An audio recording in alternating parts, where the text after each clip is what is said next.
Remember, guys, remember, Mr. President, that I'm here just to say a few things to correct. Just little errors. Hindi naman malaki. I'm not here to destroy you. You are no longer a candidate. You are a working president. And wala naman akong ambisyon. Before your term ends, baka patay na ako, matanda na ako. Magtulungan na lang tayo. And when I say that with sincerity that hindi naman good, Mr. President, fairly good. So improve on it. Maybe the next time that I would sit here to talk to the nation, you'd be making it good, and then I'd be happy if you strive to go the next step, which is very good. And if you reach the pinnacle of the best president, then I would be the happiest person on earth. At least meron tayong presidente naging best president. Kaya ako, ang rating ko was just 93. Not so good. But nandoon yung word good.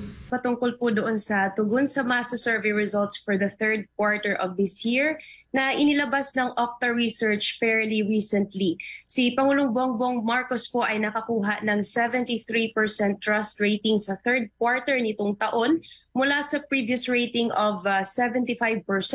Similarly, Mayor, bumaba din ang trust rating ni VP Inday Sara mula 85% to 75%.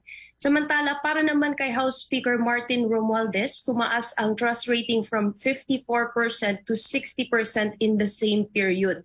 Kung ikukumpara po, Mayor, sa nakaraang taon, malaki ang itinaas na trust rating ni Romualdez mula 38% to 60%. Dahil dito, marami po ang nagulat o nag-question sa resultang ito sapagkat kapag bumaba ang trust rating ng Pangulo, lalo na't kasama rin ang pangalawang Pangulo, ang inaasahang epekto po, Mayor, ay bababa na rin ang resulta para sa mga ibang opisyal ng gobyerno dahil isang administrasyon lang naman sila. Hingin lang po namin na, Mayor, ang inyong pong komento o reaction po patungkol po dito. Maraming salamat po.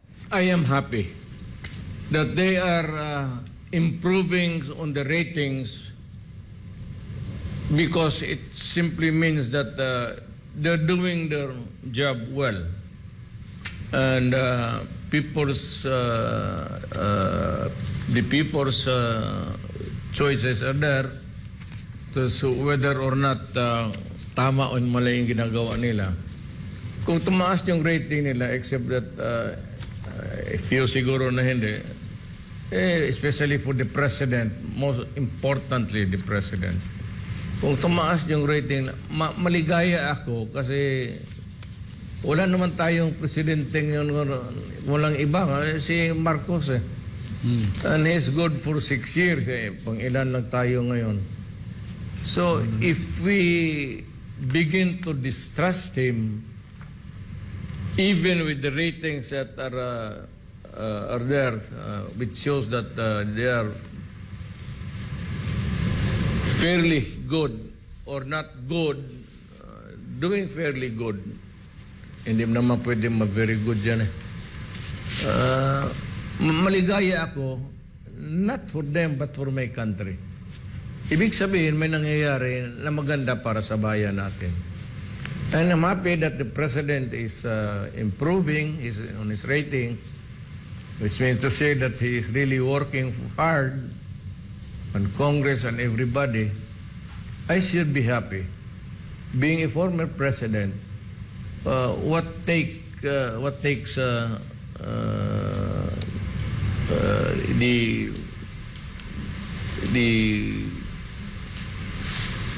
essence of their output would be the result of the surveys, which would show that most of the Filipinos are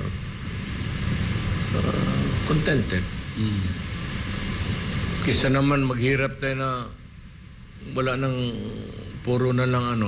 I'm not that into this business of remember, guys, remember, Mr. President, that I'm here just to say a few things to correct. Just little errors. Hindi naman malaki. I'm not here to destroy you. You're no longer a candidate. You're a working president. And wala naman akong ambisyon. Before your term ends, baka patay na ako, matanda na ako. Magtulungan na lang tayo. And when I say that with sincerity that hindi naman good, Mr. President, fairly good. So improve on it. Maybe the next time that I would sit here to talk to the nation, you'd be making it good. And then I'd be happy if you strive to go the next step, which is very good. And if you reach the pinnacle of the best president, then I would be the happiest person on earth. At least meron tayong presidente naging best president. Kaya ako, ang rating ko was just 93. not so good. But nandoon yung word good. 93 is good. Ang mali lang, hindi lang mali, lang kasi not so good. Pero basta na nakita mo yung good, okay na yon. Yung not so, hayaan mo na yung si not so. Wala ano pa. Dito ko na lang sa good.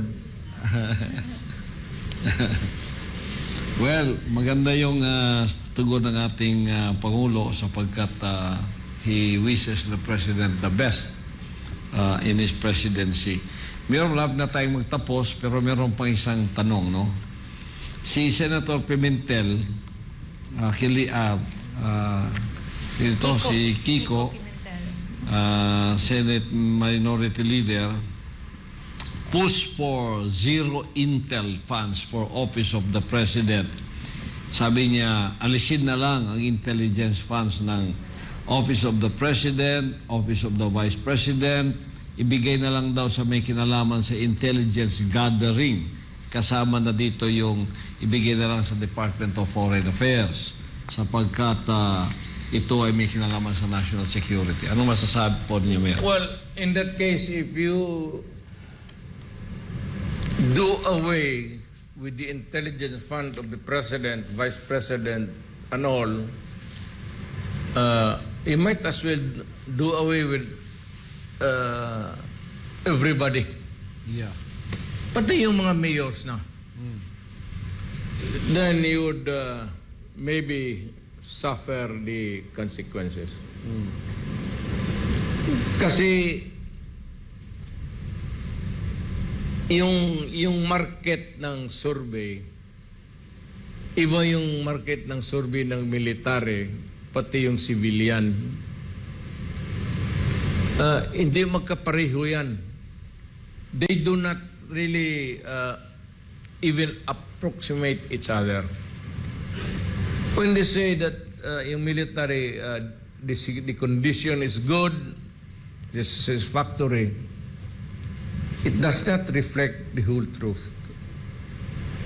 You have to get it from other sources para mabalance mo. And kung sabihin mo na tanggalin mo yung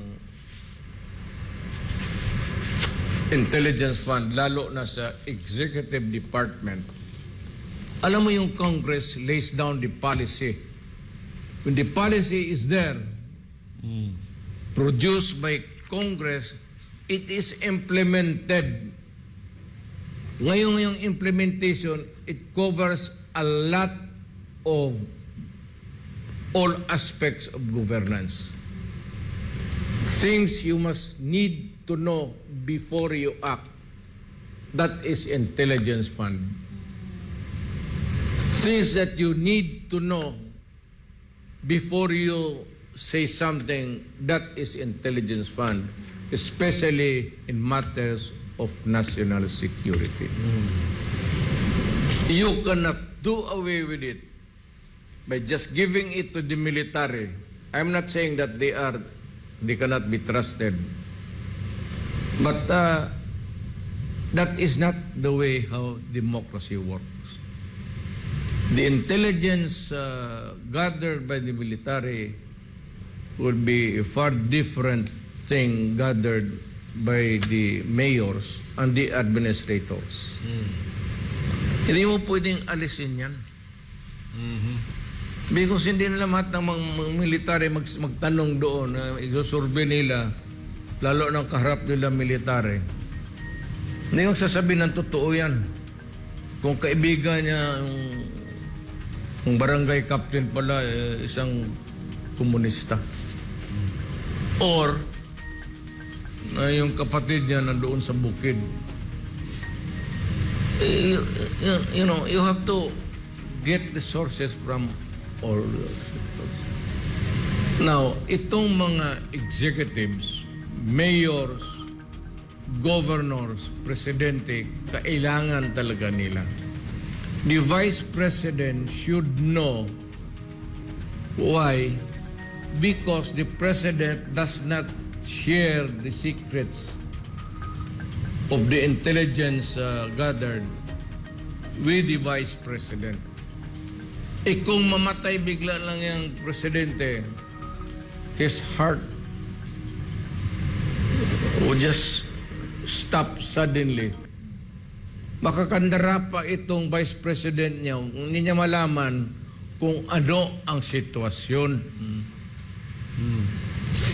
Iyan ang problema. Kaya ang mga mayors, how do they should run?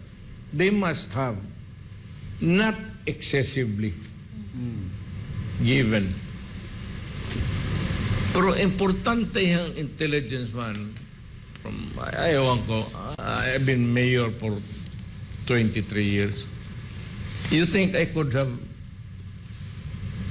the first thing to enjoy happiness dito sa Pilipinas, Davao City. You think nakuha natin yan kung walang investment?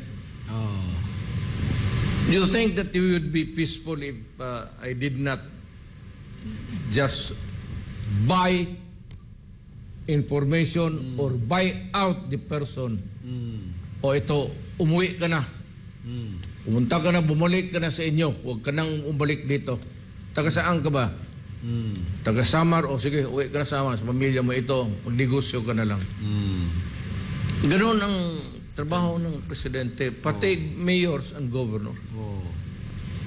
Kung hindi mo madala sa kausapin mo na lang.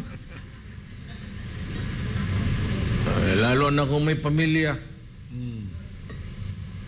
Pero yung ako, para sa akin, yung rebelde hindi masyado. Itong kriminal ang wala akong pasensya talaga. Like yung kidnapping with kidnap patapos patayin mo. O baski mag-kidnap ka, then you put a human being under stress for so many hours, for so many days. Hindi magandang gawin yan eh. Kaya prosecutor ako, I always nilalagay ko yung ano ko, kung ano ang kung ako ang ginawa sa akin ito. Kaya mainit ang ulo ko dyan sa mga kriminal. Talagang mainit. Pati yung itong droga. Sisirain nila yung bata. Pinapaaral ng tatay, nanay, high school, magkatapos, then college, expecting that this guy, this son or daughter would finish a 4-year course on time and maybe try to, find jobs, prepare for him for marriage or an occupation that would last a lifetime. It's the future that you are destroying. Kaya galit ako. You are killing the future of our children. Bad yan. Na kung bad ka, mas bad ako. Alam mo, itong mga kriminal, ibigay mo lang sa kanila yung ginagawa nila. Wala, tabla na. Tablahin mo lang. Kaya sa akin, minus yung activity na gano'n. Hindi talaga ako papayag.